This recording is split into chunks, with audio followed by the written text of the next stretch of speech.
Right guys, and welcome back to my channel. The content's going to be a little bit different today. I'm going to switch it up and see how it works out for me. I've come across a video called Bobby Misner, about his life and how his life is so cool, stuff like that. So the first thing that comes up is like how it reminds me of a Jay Alvarez video, to be honest, and how he's got all this money and he's rich and his friends are great. Basically a little bit of a misfit kid.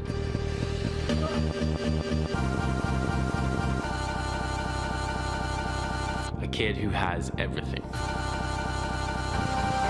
Bobby likes to live life fast. To be honest, it grated on me, I did a little bit, this video, because he talks about getting money and everything, but it's not even his, it's Daddy's. Ooh, thanks Daddy. And to be honest, I don't even think he cared for his dad until he realised his dad had money. He was just like, yeah, I was raised by a single mum, and then I just found out my dad had money, and then, yeah, I love my dad. I didn't grow up rich, and I didn't grow up poor. I was fairly average, and I didn't know my dad had a lot of money until I turned 15. This is when he sold his company for $300 million. Then, my life changed forever. So this guy says he was raised by a single mum. Plenty of my mates were raised by single mums and single parents, and they aren't walking around Monaco, flying around in private jets and wearing shit jeans, and walking on the runway, doing flips off aeroplanes and stuff. And my friends are the nicest people, rich with love and advice. And this guy literally is just, he comes across obnoxious. Said he went to posh school.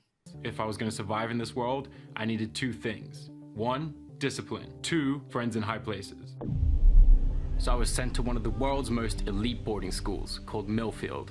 A school attended by countless athletes, bankers, CEOs, politicians, royalty, millionaires, even the pop star, Ella Eyre. I went to a posh school.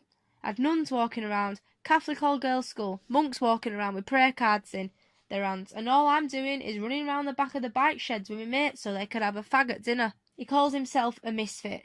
Delinquent, rebel, outsider, misfit. But now, is this a misfit by choice to make everyone feel sorry for him in this video? Or was he a misfit? Was he one of those guys that walked around with those t-shirts, can you remember, that say misfits on, and he listened to emo punk and wore eyeliner in the back of the classroom? And he was always sat by himself and probably ran with his arms backwards, head first. Not having a dad around, I misbehaved a lot. So he said he were misbehaved. How misbehaved can you be when you've got all that money? He hasn't been misbehaved until he's had a tantrum round Morrison's and thrown himself in the freezer in front of everyone. And can we all just remember that this one is actually his dad's? He says he never limits himself. I was finally free. I never limit myself. Ooh, I never limit myself until my bank accounts run out, and then I'm fucked. I can just imagine him living the high life, walking around Monaco, eating fresh sea bass or salmon, which he has watched with the chef preparing it for him.